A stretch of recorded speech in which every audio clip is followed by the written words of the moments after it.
নমস্কার, সালাম, জয় জহর, জয় গরাম। আমার পশ্চিমবাংলার প্রতিবাদীকামী, মুক্তিকামী সাধারণ মানুষ, ছাত্র যুব ভাইয়েরা এবং বোনেরা, আমরা এসএসসি 2016 প্যানেলের যোগ্য শিক্ষক, শিক্ষিকা এবং শিক্ষাকর্মী, নতুন চাকরি প্রার্থী, আমরা আগামীকাল এসএসসি অভিযানে যাচ্ছি শান্তিপূর্ণভাবে। আমরা গত 14ই সেপ্টেম্বর থেকে প্রশাসনকে চিঠি দিয়ে আসছি, রাজ্যের মাননীয় মুখ্যমন্ত্রীকে বারে বারে চিঠি দিচ্ছি, আজকেরও চিঠি দিয়েছি যে মাননীয় মুখ্যমন্ত্রী মহোদয়া, আমাদের এসএসসি 2016 প্যানেলের যোগ্য শিক্ষক, শিক্ষিকা, শিক্ষাকর্মীর তালিকাটা দিন। এসএসসির অফিসিয়াল ওয়েবসাইটে 22শে সেপ্টেম্বর অর্থাৎ আজ রাত 12টার মধ্যে প্রকাশ করে দিন। দীর্ঘ লড়াই, বারবার অবজ্ঞা করেছেন। আজকেও সবিনয়ে নিবেদন করছি, মাননীয় মুখ্যমন্ত্রী মহোদয়া, এসএসসি 2016 প্যানেলের যোগ্য তালিকাটা দিন। আমার ওই SLST 1 কোথায় গেল? আমার সেই কষ্টের পাওয়া চাকরি কোথায় গেল? আমরা প্রশাসনের সাথে সম্পূর্ণ সহযোগিতায় আগামীকাল এসএসসি অভিযানে যাব। মাননীয় চেয়ারম্যান সিদ্ধার্থ মজুমদার মহোদয়, বারবার গিয়েছি, বারবার ধৈর্যের পরীক্ষা নিয়েছেন। গত 1 সেপ্টেম্বর মহামান্য কলকাতা হাইকোর্টের নির্দেশে গিয়েছি, বললেন যারা বিদ্যালয়ে যাচ্ছেন, বেতন পাচ্ছেন, তারা যোগ্য। তালিকা প্রকাশ করে বললেন এই 1806 জন অযোগ্য। যোগ্যদের তালিকা দিচ্ছেন না কেন? যে পরীক্ষা নিয়েছেন SLST 2 চলুক। আমরা পরিষ্কারভাবে বলতে চাই, মাননীয় চেয়ারম্যান শ্রী সিদ্ধার্থ মজুমদার মহোদয়, আপনি আমাদের অভিভাবক, ওই চেয়ার আঁকড়ে বসে আছেন, যোগ্যদের তালিকাটা দিন। বাংলায় 10 বছর শিক্ষক নিয়োগ নেই, আপ টু ডেট ভ্যাকেন্সি প্রকাশ করুন। আমার এই লাইভ করার অর্থ এখানেই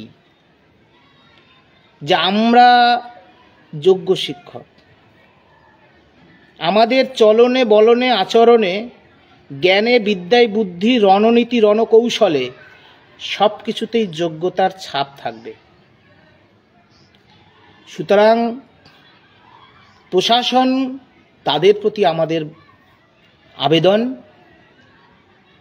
আপনারা আমাদের অভিভাবক, আমাদেরকে আপনারা সঙ্গে করে নিয়ে যান। এসএসসির চেয়ারম্যানকে আপনারা জিজ্ঞেস করুন যে কেন বাংলার যোগ্য শিক্ষকরা বারবার এই এসএসসি অভিযানে আসছে, কেন যোগ্যদের তালিকাটা তারা দিচ্ছেন না। আমরা রাজ্যের মাননীয় মুখ্যমন্ত্রীকে 100-র উপরে আমার নিজের হাতে লেখা চিঠি দিয়েছি। মাননীয় মুখ্যমন্ত্রী মহোদয়া, আমাদের সাথে আলোচনায় বসুন, যোগ্য তালিকা দিন। এই যোগ্য তালিকা না দিলে ভূত চতুর্দশীর মতো ওই ভূত আপনার পেছনে তাড়া করে বেড়াবে। তাতে আপনি আমার বেতন কেটে নিতে পারেন, না খেয়ে মেরে দিতে পারেন, গুলি চালিয়ে দিতে পারেন। সবাই তো মেরুদণ্ড বিক্রি করবে না, সবাই তো আত্মমর্যাদা বিক্রি করবে না। অনেক কষ্টের চাকরি। এইটুকু বলতে চাই, আগামীকাল এসএসসি অভিযানে সকলেই আসুন। একটা রাজনীতির ঊর্ধ্বে উঠে গিয়ে একটা পশ্চিমবঙ্গকে বাঁচানোর আন্দোলন হয়ে উঠুক। অনেক রাজনীতি, সব কিছুতে যদি রাজনীতি হয় তাহলে মানুষ বাঁচবে কিভাবে? সুতরাং বৃহত্তর প্রেক্ষাপটে এই প্রজন্মের জন্য যারা পশ্চিমবাংলার প্রতিবাদী মানুষ আছেন সবাইকে চিঠি দিয়েছি, বিভিন্ন রাজনৈতিক মানুষকে চিঠি দিয়েছি, শিক্ষক, কবি, সাহিত্যিক, লেখক, বুদ্ধিজীবী, শিক্ষক সংগঠন, সামাজিক সংগঠন, কাকে চিঠি দিইনি? সবাইকে দিয়েছি। সবার পায়ে প্রণাম জানিয়ে বলি, আপনারা আসুন। দুর্নীতি শুধু এই সরকার করেছে তা নয়, দুর্নীতি একটা ব্যাধি। এই দুর্নীতির বিরুদ্ধে আমরা গর্জে উঠি। একটা সরকার চাকরি চুরি করেছে, এরা চোর। আগামী দিনে অন্য কেউ আসলে সেও চুরি করতে পারে, সেও করতে পারে। আমি গেলাম, আমিও চুরি করতে পারি। সুতরাং এই যে দুর্নীতি, এটা একটা ব্যাধি, এটা একটা সামাজিক ব্যাধি। এই ব্যাধির বিরুদ্ধে গর্জে উঠুন। আমি আজকে এসেছি, খারাপ লাগে। দেখুন, অনেক কষ্টের চাকরি, অনেকে অনেক কথা বলছেন, কিন্তু আমি সেই কথার সহজ উত্তর বলি, যার যায় সেই জানে। এত মানসিক উৎকণ্ঠা, এত পুলিশি ধরপাকড়, এত লড়াই, এত সংগ্রাম, তার মধ্যে একটা পরীক্ষা। কে চাকরি চুরি করলো আর কারা শাস্তি নিচ্ছে। সুতরাং আমি লাইভটা ছোট করছি। আগামীকাল সমাজের প্রয়োজনে আপনারা এগিয়ে আসুন। আমরা বারবার বারবার বারবার বারবার আমরা রুখে দাঁড়ানোর চেষ্টা করেছি। মাননীয় মুখ্যমন্ত্রী বারবার অবজ্ঞা করেছেন। মাঝে মাঝে মন খারাপ হয়, কিন্তু সেটাকেও জয় করে নিতে হবে। লড়াইয়ে আসুন। সমস্ত শিক্ষক সংগঠন, সরকারি কর্মচারী, সমস্ত অংশের মানুষ দুর্নীতির বিরুদ্ধে আপনারা আসুন। এসএসসি 2016 প্যানেলের যোগ্যদের চাকরিটা কেন যাবে? আজকের অযোগ্যদের তালিকা প্রকাশিত, যোগ্য শিক্ষকদের সেই চাকরি কোথায় গেল? এসএসসির মাননীয় চেয়ারম্যান তিনি কেন সেই তালিকা নিয়ে বলবেন না এরা আমার যোগ্য, এদের চাকরিটা বাঁচাতে হবে? কেন বলবেন না? আমার চাকরি যেহেতু যোগ্য, সুতরাং সেই চাকরি ফেরত পাওয়ার জন্য আমি যা খুশি তাই করতে পারি এবং যা খুশি তাই করব। আমার ওই চাকরি ফেরত চাই।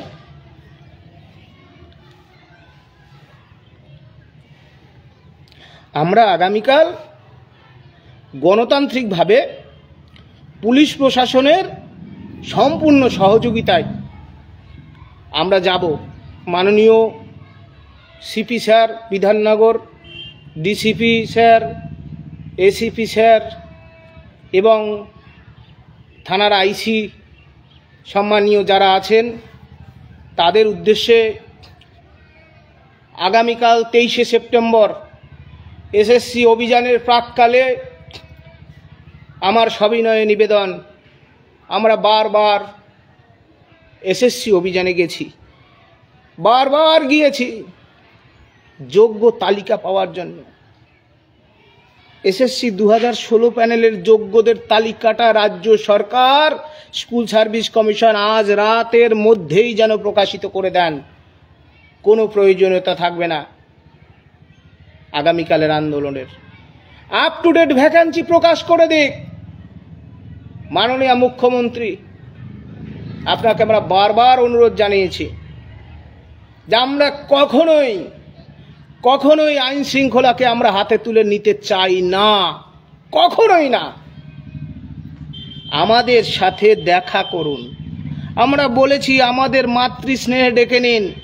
আপনি মাতৃস্নেহ কথার মানে কি আপনি বোঝেন কিনা আমার জানা নেই। বলেছি সন্তান স্নেহে ডাকুন, ডাকতে পারতেন। আমরা ভুক্তভোগী শিক্ষক, আমাদের চাকরি খেয়ে নিয়েছে আপনার চোর পার্থরা। সুতরাং 3 বারের মুখ্যমন্ত্রী, তার কাছ থেকে এটা আশা করা যায়, কিন্তু আপনি সেই সীমাটাকেও লঙ্ঘন করে ফেলেছেন। আমি মাঝে মাঝে লজ্জিত হই যে আপনি আপনার আমলেই এইভাবে চাকরি চুরি হয়েছে, আপনি এখনো ওই চেয়ারে বসে আছেন, এখনো বসে আছেন। যাই হোক, এসব অন্য কথা। আমাদের যোগ্য তালিকাটা দিন। আমরা শিক্ষক, আমাদের বা হাতের কোনো ইনকাম নেই। সুতরাং এই চাকরিটা চলে গেলে একেবারে ধরে নেবেন একটা পরিবার পুরো বসে যাবে, পুরো বসে যাবে। সামাজিক সম্মান ছেড়ে দিন, আমাদের সম্মান টম্মান আর নাই।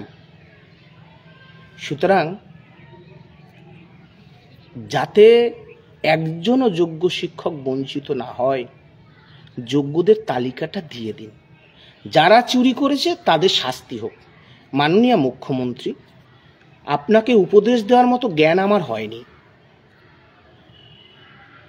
অনুরোধ করছি, যারা চাকরি চুরির সাথে যুক্ত তাদের শাস্তি হোক। তাতে পশ্চিমবঙ্গের মুখ উজ্জ্বল হবে। আরও যদি একটু এক লাইন বলেন তাহলে আপনার দলের মুখ উজ্জ্বল হবে। চাকরি চোর ধরা পড়ুক, শাস্তি পাক, যোগ্যদের তালিকা দিয়ে দিন। এই তালিকা নিয়ে আপনার সরকার, এসএসসি এবং আমরা সুপ্রিম কোর্টে যাব। আমাদের সেই SLST 1 2016 প্যানেলের যোগ্য চাকরি ফিরবে। আমরাও কষ্ট হলেও আমরাও শেষমেশ হাসির আনন্দ দেখতে পাব। তা না হলে বাঁধবে সংঘাত, তা না হলে বাঁধবে সংঘাত। আমি বলে দিলাম, বাঁধবে সংঘাত। জন্মেছি যখন চলে যাব একদিন, কোনো ভয় নেই। জন্মেছি যখন চলে যাব একদিন। আমার ওই যোগ্য চাকরি চাই।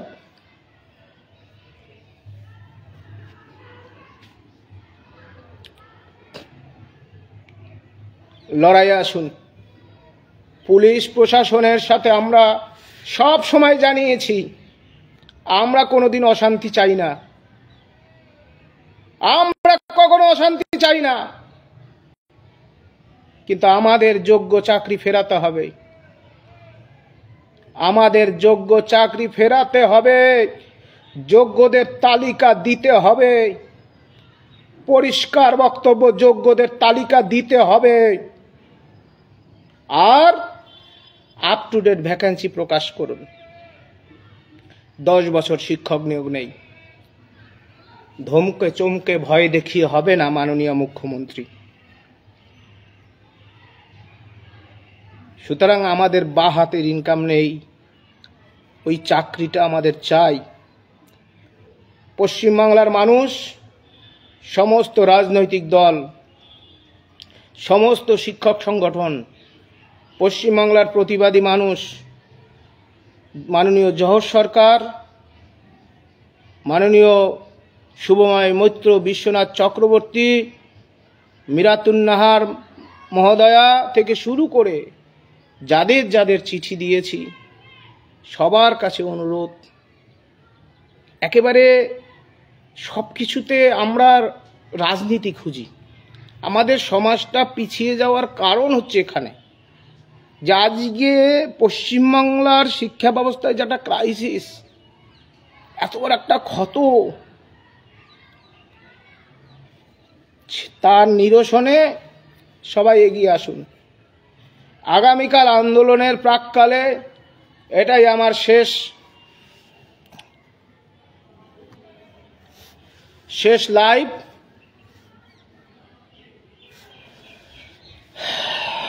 কি হলো?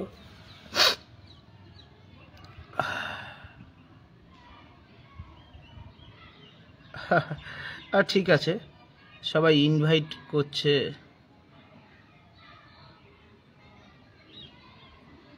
আচ্ছা, এগুলো কিভাবে করতে হয় আমি তো বুঝি না। সব ইনভাইট এসছে, যাই হোক, এগুলো কিভাবে ইনভাইট এসেছে, কি চলে এসেছে, আমি আবার এগুলো বুঝতে পারি না। যাই হোক, আমরা লাইভটা এখানে শেষ করি। এসব ইনভাইট কি, এগুলো আমি তো আবার এত বুঝি না। যাই হোক, আমি লাইভটা এখানে শেষ করি।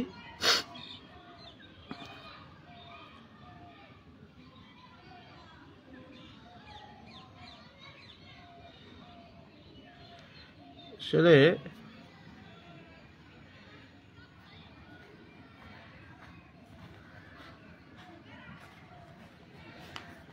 লাইভটা এখানে শেষ করছি, কোনো গন্ডগোল হয়েছে হয়তো। হ্যাঁ, আমি লাইভটা এখানে শেষ করছি। হ্যাঁ, সকলে আসুন,